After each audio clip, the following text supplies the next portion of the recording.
आप बाथरूम में नल चालू करते हैं और गुनगुने पानी से अपना चेहरा धोते हैं। कुछ सेकंड के बाद पानी के पाइप से कुछ पीसे जाने जैसी आवाज आती है।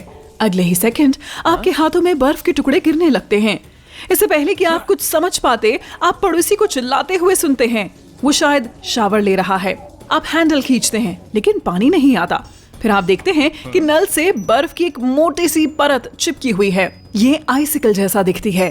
आप किचन में जाते हैं और एक जग में पानी लेते हैं, लेकिन आप ग्लास में पानी नहीं डाल पाते। पानी जम गया है। केटल के साथ भी ऐसा ही होता है। आप पाइप से आ रही तेज आवाज को सुन सकते हैं।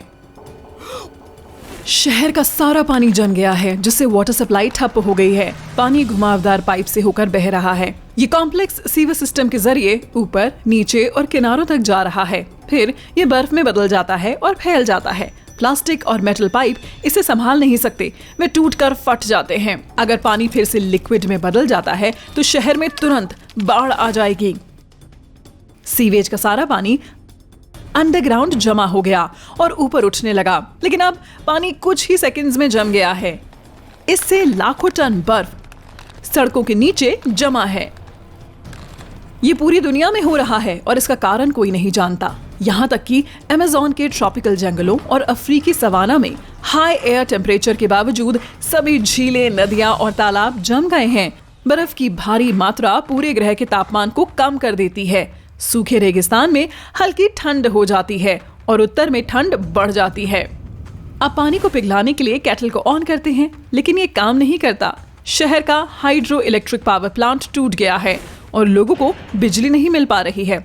आप बाहर जाते हैं और घबराए हुए लोगों को देखते हैं जो जमी हुई बोतलों से एक घूंट पानी भी नहीं पी पा रहे हैं।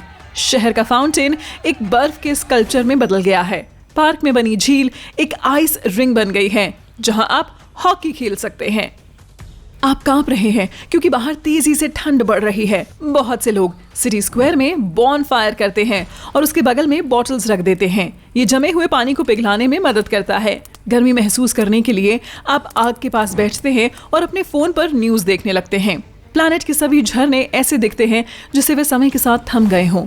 इस समय समुद्र और महासागरों में जहाज फंस गए हैं। किनारों पर जाने के लिए लोगों को हजारों मील बर्फ को खोदना पड़ेगा। ये करना असंभव है, लेकिन सेलर्स को बचाने के लिए हेलीकॉप्टर में बचाव दल उनके पास आते हैं।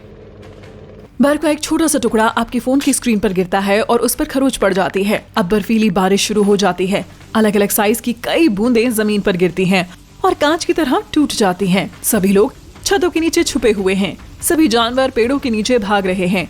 बर्फीली बारिश जमीन से टकराती है, कारें और खिड़कियां तोड़ देती है। जब ये सब खत्म होता है तो और ज्यादा परेशानियां शुरू हो जाती हैं। आपके पैरों के नीचे चुभने वाली बर्फ की सतह है। कारें ठीक से चल भी नहीं पाती हैं। सड़कों पर ट्रैफिक जैम लग जाता है। जिस समय पानी जमा, उस समय कई देशों के लोग समुद्र की यात्रा कर रहे थे। यहाँ उनमें से एक तट की ओर बढ़ रहा है। लहर उठती है, मुड़ती है और जम जाती है। तेज स्पीड से यात्री बर्फ पर फिसलता है और गिर जाता है। वो जमे हुए समुद्र को देखता है और अपने स्केट्स लेने के लिए घर चला जाता है। पूरी दुनिया में मछली पकड़ना बंद हो गया है। मछली पकड़ने के लिए आपको बर्फ को ड्रिल करना पड़ता है और जमी हुई मछली को ध्यान से निकालना पड़ता है। सभी समुद्री जीव जिंदा हैं, वे बस क्रायोजेनिक नींद में हैं। बचाव दल हर दिन बर्फ में फंसे लोगों को बाहर निकाल रहे हैं। कल्पना कीजिए, आप तैर रहे हैं और आपके आसपास सब कुछ फ्रीज हो जाता है। सांस लेना नामुमकिन है। आपका सिर अब बर्फ की परत से ढक गया है। आप केवल चिल्ला सकते हैं और अपने चेहरे की मसल्स को हिला सकते हैं। आप मदद के लिए घंटों चिल्लाते हैं और आपको बर्फ से बाहर निकालने के लिए बचाव दल का इंतजार करते हैं। बड़े जहाजों पर कार्गो का ट्रांसपोर्टेशन बंद हो गया है। बहुत सा सामान और प्राकृतिक संसाधनों का इंपोर्ट और एक्सपोर्ट अब संभव नहीं है। इससे कुछ देशों में फ्यूल की कमी हो गई है क्योंकि जहाज से तेल को जल्दी नहीं पहुंचाया जा सकता। अन्य देशों को भरपूर सब्जियां और फल सप्लाई नहीं हो पाता है। इससे कई चीजों की कीमतें बहुत बढ़ जाती हैं और कई देशों की इकोनॉमी पर बुरा असर पड़ता है। बोतल में पानी को पिघलाने के लिए लोग घर वाले हीटर खरीदते हैं। पानी की सप्लाई बंद है और आसमान से गिरने वाली बर्फीली बारिश के टुकड़ों को इकट्ठा करने के लिए हर कोई बाल्टियां लेकर बाहर जा रहा है। घर पर लोग लोहे की बाल्टियों में जमी हुई बर्फ को पिघलाते हैं। आपके शहर में ये नहीं हो सकता क्योंकि हाइड्रो इलेक्ट्रिक पावर स्टेशन अभी ठीक नहीं हुआ है। आप और दूसरे लोग बर्फ को पिघलाने के लिए सड़कों पर आग जलाते हैं। इस बीच समुद्रों और महासागरों में एक बड़ी तबाही मची हुई है। समुद्री शैवाल और फाइटोप्लैंक्टन कार्बन डाइऑक्साइड को सोखते हैं और ऑक्सीजन छोड़ते हैं। पृथ्वी पर 50% से ज्यादा ताजी हवा इसी प्रोसेस के कारण मिलती है। अब सब कुछ जम गया है और ऑक्सीजन पैदा होनी बंद हो गई है। कुछ महीनों के बाद लोग ये ध्यान देना शुरू कर देंगे कि उन्हें सांस लेने में परेशानी हो रही है। वातावरण में कार्बन डाइऑक्साइड और ज्यादा जमा हो रही है। इसके कारण नीला आसमान अब ग्रे हो गया है। बारिश अब जंगलों की प्यास नहीं बुझाती है, ये उन्हें नष्ट कर देती है। बर्फ की बूंदों से पेड़, पत्ते और पौधे नष्ट हो जाते हैं। फसलें खराब हो रही हैं।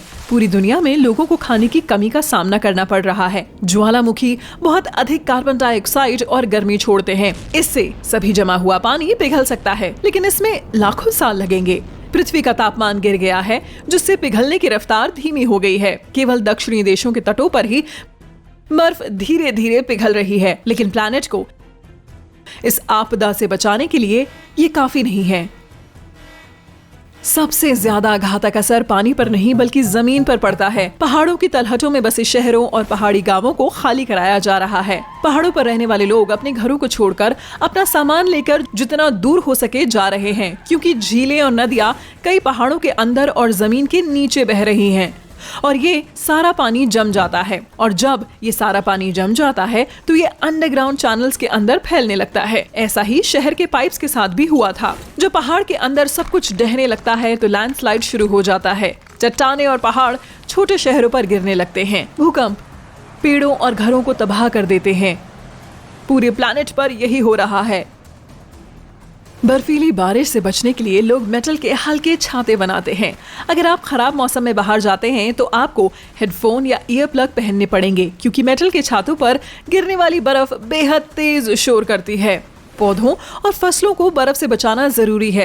लोग खेत के ऊपर बड़े से पारदर्शी डोम लगाते हैं। ये डोम पारदर्शी और मजबूत फैब्रिक से बने हैं। बर्फ के टुकड़े इसके पार नहीं जाते, बल्कि डोम पर ही बने रहते हैं। जब सूरज बर्फ को पिघलाना शुरू करता है तो वो पानी ग्रिड से रिसता है और खेत में चलता है।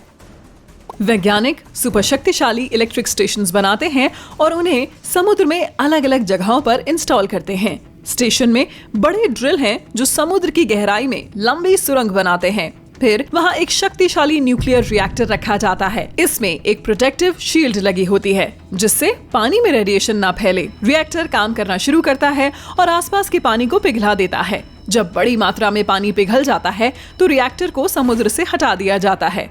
फिर ये गर्म पानी जमे हुए पानी को गर्म करना शुरू कर देता है।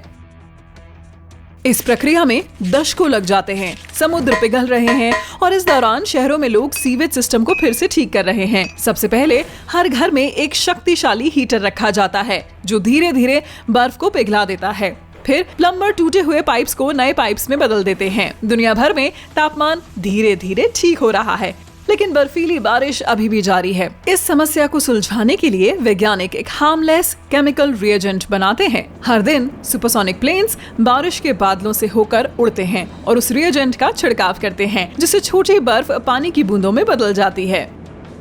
चट्टानों में जमा पानी धीरे धीरे पिघलता है और इससे नए लैंडस्लाइड्स होते हैं। भूकंप से बचने के लिए भूकंप विज्ञानी एक स्कैनर बनाते हैं जो जमीन के भीतर के पानी को मॉनिटर करता है।